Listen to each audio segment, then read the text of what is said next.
नमस्कार मित्रांनो, microbiology in Marathi या चॅनलमध्ये आपले स्वागत आहे. तर या व्हिडिओमध्ये आपण जेनेटिकली मॉडिफाईड जे काही ऑर्गॅनिझम आहे त्याचे इथिकल इश्यू काय असतात ते डिस्कस करणार आहोत. तर मागच्या व्हिडिओमध्ये आपण त्याचे सोशल इश्यू आणि तसंच जे काही जेनेटिकली मॉडिफाईड ऑर्गॅनिझम आहे ते म्हणजे काय, तसंच आणि त्याचे बेनिफिट्स ॲप्लिकेशन वगैरे आपण डिस्कस केले आहेत. तर जेनेटिकली मॉडिफाईड ऑर्गॅनिझम म्हणजे काय असतो, एक दोन स्पेसीसचं जे काही कॉम्बिनेशन तयार केलं जातं, म्हणजे एखाद्या स्पेसीसमध्ये अल्टरेशन वगैरे केलं जातं, त्याच्या जीनमध्ये चेंजेस वगैरे केले जातात आणि एक न्यू कॉम्बिनेशन तयार केलं जातं. म्हणजे दोन जे काही कॉम्प्लेक्स जे काही स्ट्रक्चर असतील किंवा स्पेसीस असतील त्यांचे जीन घेऊन एक नवीन कॉम्बिनेशन की त्याच्यामध्ये अल्टरेशन करून नवीन कॉम्बिनेशन तयार केलं जातं. त्याला म्हटलं जातं जेनेटिकली मॉडिफाईड ऑर्गॅनिझम किंवा क्रॉप. तर क्रॉपच्या दोन व्हरायटीज घेतल्या जातात. त्याच्यामध्ये अल्टरेशन वगैरे केलं जातं, त्यात चेंजेस वगैरे केले जातात जेनेटिक इंजिनिअरिंग थ्रू. आणि नंतर मग एक नवीन क्रॉपचं जे काही जे व्हरायटी असेल वगैरे ती डेव्हलप केली जातं, त्याला म्हटलं जातं जेनेटिकली मॉडिफाईड क्रॉप. तर अशा प्रकारे त्याचे वेगवेगळे जे काही आपण मागच्या व्हिडिओमध्ये सोशल इश्यू डिस्कस केले होते, तर या व्हिडिओमध्ये आपण त्याचे इथिकल इश्यू डिस्कस करणार आहोत.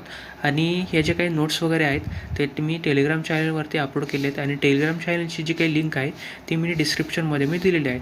तर चला तुम्हाला व्हिडिओ सुरुवात करूयात. तर सर्वात प्रथम आपण जर पाहिलं तर सगळ्यात जो काही मेन इश्यू काय आहे, जे काही इथिकल इश्यूमध्ये जर आपण पाहिलं तर जे काही बॅलन्स वगैरे असेल इकोसिस्टीमचं ते पूर्णपणे डिस्टर्ब होतं.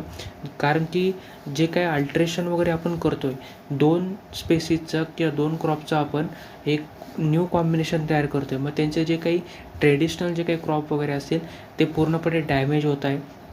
आणि तसंच जे काही इकोसिस्टीम वगैरे आहे तीसुद्धा डॅमेज याच्यामुळे होत असते. आणि तसंच हे जे काही आपण चेंजेस वगैरे करतो आहे, एका स्पेसीसपासून दुसऱ्या स्पेसीसचं जे काही कॉम्बिनेशन वगैरे तयार करतो आहे किंवा एखाद्या जीनचं इंट्रोड्यूस केलं जातं आहे दुसऱ्या स्पेसीसमध्ये किंवा एखाद्या अनदर स्पेसीसमध्ये, त्याच्यामुळे आणि ही जी काही प्रोसेस आहे ही काही क्रिएशन वगैरे आहे, हिचं काही प्रोडक्शन वगैरे आहे, तर अननॅचरल जे काही कॉम्बिनेशन तयार केलं जाते त्याच्यामुळे जे काही वेगवेगळे जे काही इकोसिस्टीम वगैरे असेल किंवा जे काही प्लॅन्ट्स वगैरे असेल त्याच्यावरती खूप मोठ्या प्रमाणात फरक पडतो. मान्य आहे की याच्यामधून आपल्याला यील्ड वगैरे मिळतं आहे, न्यूट्रिशनल कंटेंट वाढतं आहे, जे काही त्याचं प्रोडक्शन आहे ते वाढतं आहे. पण त्याच्यामुळे जे काही त्याची हेल्थ वगैरे आहे, बाकीचे जे काही इकोसिस्टीम आहे ते डॅमेज होतं आहे. तसंच जर आपण पाहिलं ज्याचं लाँग टर्म इफेक्ट ह्युमन हेल्थवरती जास्त होतो.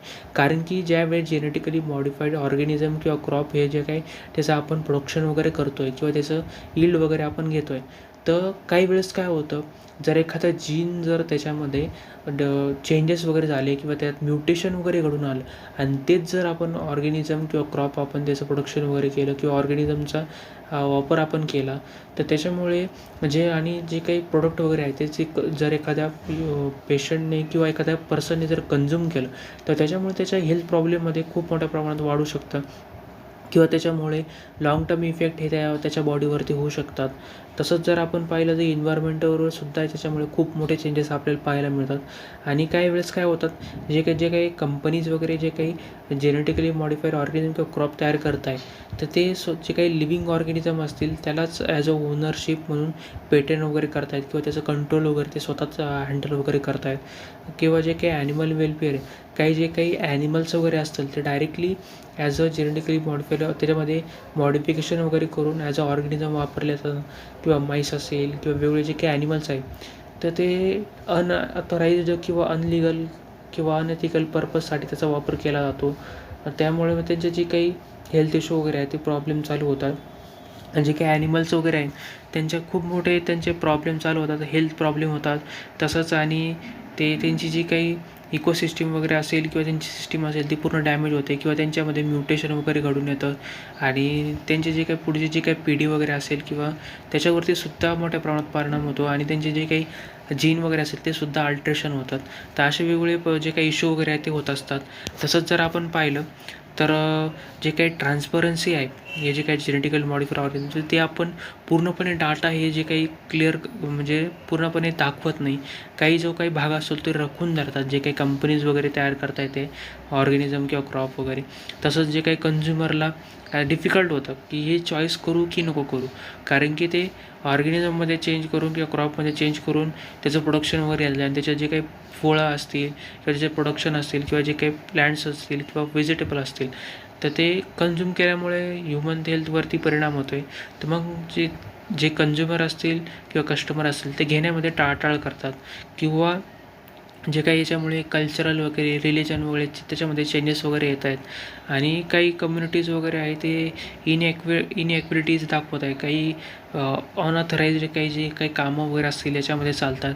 जर एखादा क्रॉप वगैरे एखाद्या कंपनी वगैरेला जर मॉडिफाईड करायचा असेल तर ते काही वेळेस काय होतं की त्याची परमिशन वगैरे घेतली जात नाही, आणि ते केली किंवा अनलिगल काही कामं केले जातात. त्याच्यामुळे सुद्धा जे काही क्रॉप वगैरे असेल, ट्रेडिशनल जे काही क्रॉप असेल त्याचा नाश होत चालला आहे.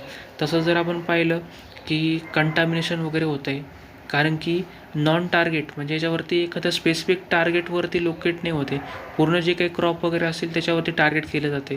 तर त्याच्यामुळे ते जे काही त्याच्यातलं जे काही जीन्स वगैरे असतील किंवा ऑर्गॅनिझममधले जे जीन वगैरे असतील, ॲनिमलमधले जीन, ते पूर्णपणे कंटामिनेट होत आहे. तसंच जर आपण पाहिलं, आणि याचा जबाबदार कोण आहे? हे जे काही डॅमेज वगैरे होतं, इकोसिस्टम डॅमेज होते, एन्व्हायरमेंटल डॅमेज होतं, तर त्याचा जबाबदार काय? हे सगळे जे काही इश्यू वगैरे असतात ते पुढे जाऊन सॉल्व केले जात नाही. आणि तसंच जे त्याचं प्रोडक्शन वगैरे असेल ते घेतलं जातं काही वेळेस. तर मग त्याच्यामुळे वेगवेगळे परिणामांचे जे काही इश्यू वगैरे आहे ते होत असतात. तर मग जेनेटिकली मॉडिफाईड ऑर्गॅनिझमचं जर आपण पाहिलं, जर आपण नीट वगैरे त्याचा स्टडी वगैरे केला, तर त्याच्यात काही इश्यू वगैरे नसेल, त्याच्यामुळे काही इफेक्ट वगैरे होत नसेल तर ते ओके. पण जर त्याच्यामुळे जर काही जे इश्यू वगैरे असेल, हेल्थ इश्यू असतील, स्वतः जे काही ॲनिमलला त्याच्यामुळे सफर होत असतील, जे ह्युमन हेल्थ आहे ते सुद्धा सफर होत असेल, आणि वेगवेगळे जे काही इकोसिस्टम आहे, एन्व्हायरमेंट आहे ते सफर होत असेल, तर मग त्याच्यामुळे काय फायदा होता जेनेटिकली मॉडिफाईड ऑर्गॅनिझमचा आणि त्या क्रॉपचा वगैरे? तर मग त्याचे फायदे पण आहेत आणि त्याचे जास्त प्रमाणात नुकसान पण आहेत. तर ह्या व्हिडिओमध्ये आपण जर पाहिलं, जर त्याचे इश्यू वगैरे भरपूर आहेत. जर इथिकल इश्यू जर पाहिले तर ते काही वेळेस काय होतं की काही कंपनीज वगैरे आहेत ते अनऑथराईज काही कामं करतात. जे काही ट्रेडिशनल क्रॉप असतील त्याचा नाश होत चालला आहे. तर मग असे वेगवेगळे जे काही इश्यू वगैरे आहेत ते जेनेटिकली मॉडिफाईड ऑर्गॅनिझममुळे इश्यू सफर करावे लागतात.